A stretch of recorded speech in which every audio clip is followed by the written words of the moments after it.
Sa matag click, sa matag post, adunay istorya luyo niini.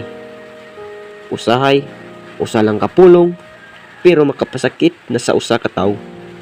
Usahay, usa ka hulagway, makapabungkag og kinabuhi. Apan diha sa kalibutan nga puno sa ingay ug kasinungalingan, naagyapon ang mga tingog nga gustong ipasabot ang kamatuoran. Paminawa ang mga sugilanon nga magpahuna-huna, magpahilak ug magpabag-o sa imong pananaw sa kinabuhi. Kini ang Voices for Change. Mga drama nga gikan sa tinuod nga kasinatian ug may dalang mensahe sa kinabuhi. Dire lang sa inyong paboritong radio station, 97.1 Sitio FM. Ang sugilanon sa usa ka babae nga sa iyang pagpaningkamot nga mahimong sikat, nakalimot nga ang tinuod nga trending mao ang kamatuoran. Sa panahon karon nga halos tanan naa sa social media, murag dali na lang isulti ang share ug like. Pero kalimtan nato na sa likod sa usa ka post na aday kinabuhi nga mabungkag. Usa ka babae nga gusto lang ma-viral, usa ka post nga wala huna-hunaa, usa ka click nga nagpabag-o sa iyang tibuok kinabuhi.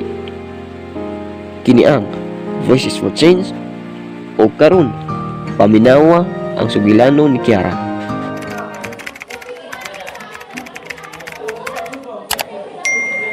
Oh my gosh! Mara, tanawa trending topic ni. Professor caught asking for favors in exchange for passing grades. Oh, sigurado ko ma-viral ni. Hala ka, Kiara. Uy, grabe na pud na. Uy, gimension gyud nimo ang journalism teacher na to. Basin madisgrasya ka, ana. Uy, relax ra good. Satire man ni, wala may name nga gi-mention directly. Artistic expression ko no. Para lang manotice ko sa organization page. Uy, Kiara! Ayaw, ana! Delete na lang katawanan sa internet. Safe. Madawat ka, ana. Samot kasi si Ramon, maayo na nga tao na. Uy, Migs, chill ra good, mo ni usuron. Trending kahit controversial. Go Kiara, support kayo ko nimo. Basta viral, idol na kadayon. Guys, dil ni maayo, journalista, dapat na ata integrity. Fake news is still fake. Bisan pa creative, writing pa imong rason. Unya, kung wala ko mag-ingon ana, ako'y chance makilala. Kamura ba pirmi nga gipang share sa organization page? Ako wag yun.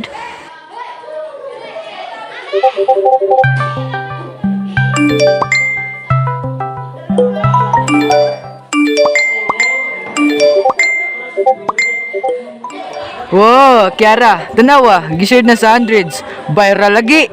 Pero murag dagan na nag-comment nga si Ramon ilang pasabot. Niinit ang social media. Ang joke ni Kiara giangkon sa uban nga tinuod ug ang tinuod nga kinabuhi ni si Ramon naguba sa usa ka click. Sa sunod adlaw, ang buong journalism department nagtapok. Nakita ni Kiara si Sir Ramon nga miatubang sa klase, dala ang kasakit ug kapungot.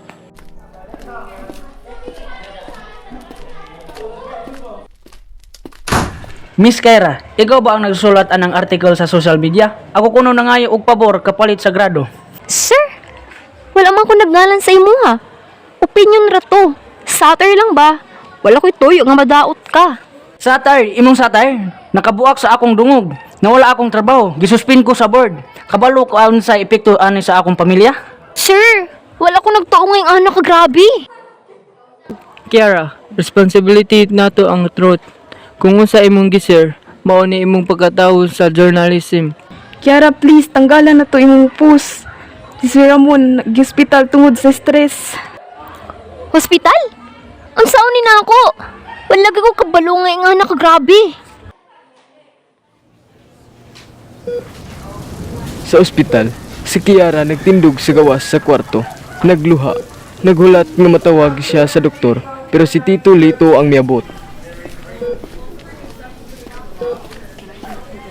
Anak, kinahanglan ka makabalo sa tinuod. Tito? Unsa man? Si Sir Ramon, siya imong amahan. Unsa? Dili Dili na tinuod. Nganong wala nini mo gisugto na ako tanan? Nganong karon pa? Gusto lang nako protektahan ka, Kiara.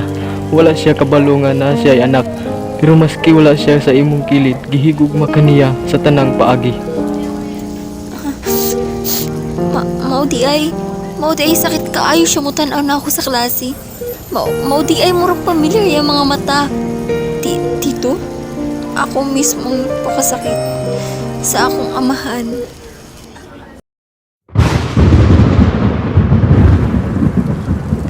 Nahugmo ang kalibutan ni Kiara. Ang iyang fake news nagkapatumba sa iyang kaugalingong amahan. Gabi sa ulan, si Kiara nagdagan paingon sa rooftop, basa sa luha ug ulan. Misunod ang iyang mga barkada, nagkaguliyang og sigawan. Ayaw buhatan na, wala na makausap kung wala ka. Mara, wala ko'y katungod mabuhi. Ako mismo ang nakapasakit sa ako papa. Ako ang nakabuak sa iyang kinabuhi. Kiara, hunangin na. Dili ka na mao ang tubag. Dili na to pwede undangan ang kasakit pinaagi sa pagpasakit. Kiara, ako ang nag-share sa imong post. Ako po nakadugang sa gubot.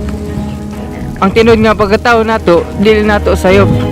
Kundi kung usaw nato pagbangon, Kiara, please tanawa mi, dili ka nag-inusara. Bye! Tanawa siya oh, guba na siya sa social media. Ang like ug share, way bili kung ang imong kalipay guba na. Kiara, ayaw kay mahug ka. Mix, pasalo ako. Mix. Dili pa ulahi ang tanan, Kiara. Makasugod ta usab, promise.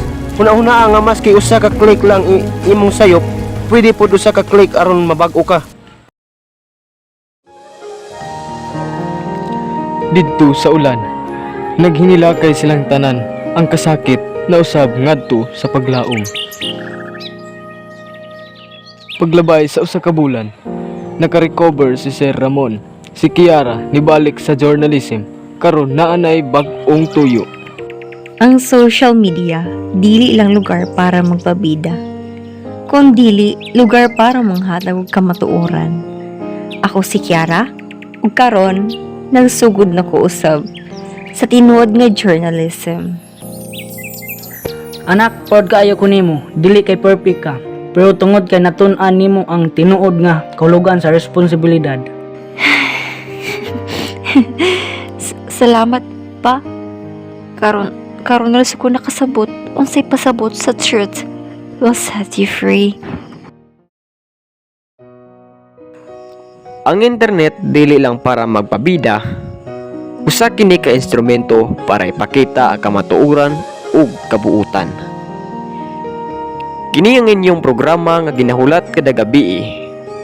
Kini ang Sitio FM 97.1 IFM.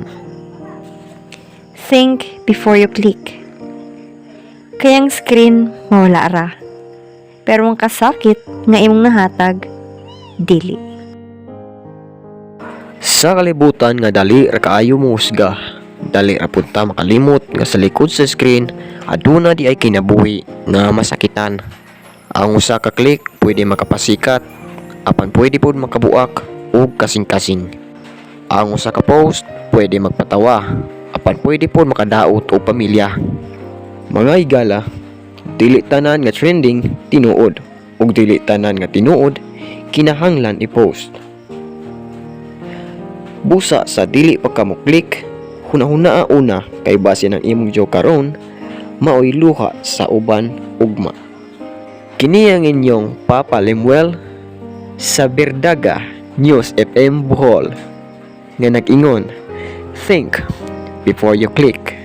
Kay ang pulong sa imong gitype makapasakit man o makapabag-o, nagsugod ra gyud na sa usa ka click. Ang inyong kapuso kabarangay, Kiara.